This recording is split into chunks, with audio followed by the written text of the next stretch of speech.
Okay, I started out by cutting up my pineapple. I did that with my 7-inch coated chef's knife. This is, it has a non-stick surface on there, and it also has a full tang, so that means that the blade goes all the way through the handle, so that blade isn't going to get flimsy on you or break. But I did cut that up. I don't have a pineapple core slicer just yet. It's in the mail.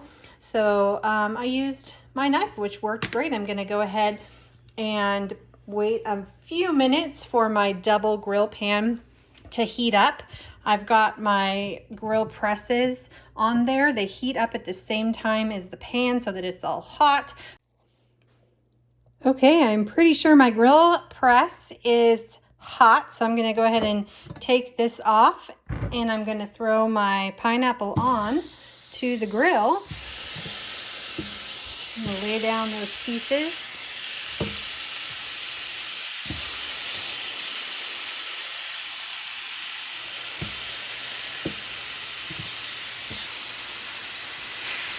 Put my grill press back on and get those marks on both sides. Do the same for the back.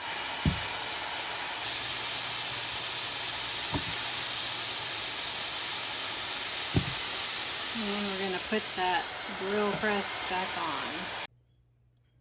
All right, while I'm waiting for my grill press to heat up, I'm going to chop up my walnuts. I've put them in my manual food processor. I'm going to chop those up.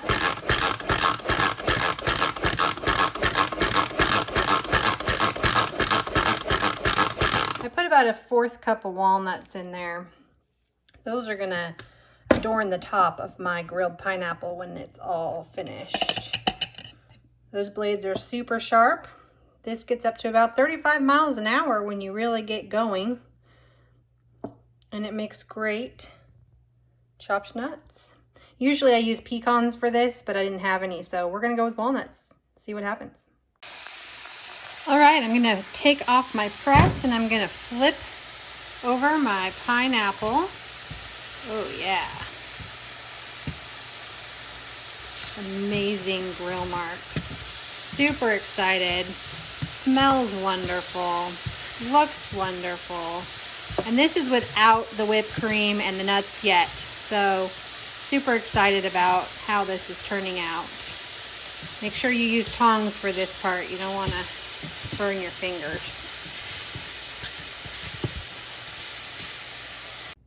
We've got our grilled pineapple here on the plate. I'm going to take our walnuts and I'm going to sprinkle those over the top of the grilled pineapple. Oh, yum. And then if you have a little bit of mint, you can sprinkle that over the top as well. Give it a little extra color and a little bit of extra taste.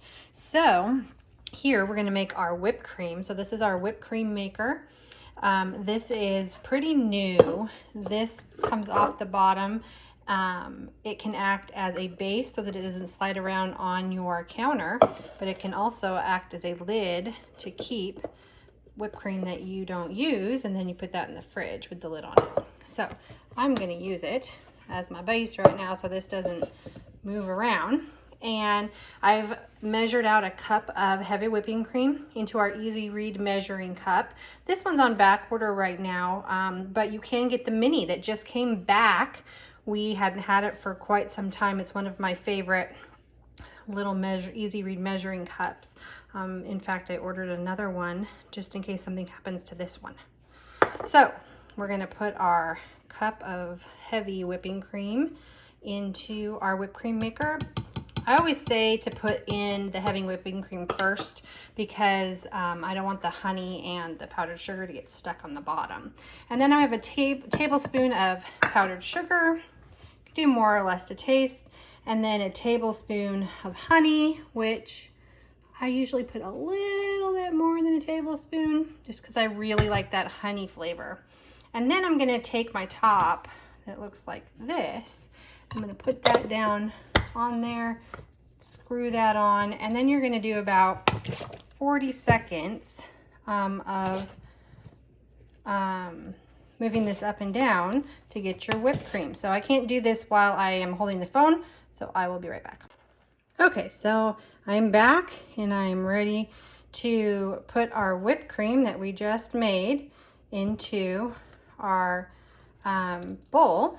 And you can see that it's super thick. I'm doing this with one hand, so. All right, you can see our whipped cream is done. So I'm gonna take that and I'm going to put it into our serving bowl. And of course, depending on if you like thicker or not so thick whipped cream, you can always keep going for longer or for shorter. I'm going to take my scraper. I'm going to get all of this whipped cream out and into the bowl. All right, we have our whipped cream. We have our grilled pineapple, and I'm going to go ahead and see how it tastes.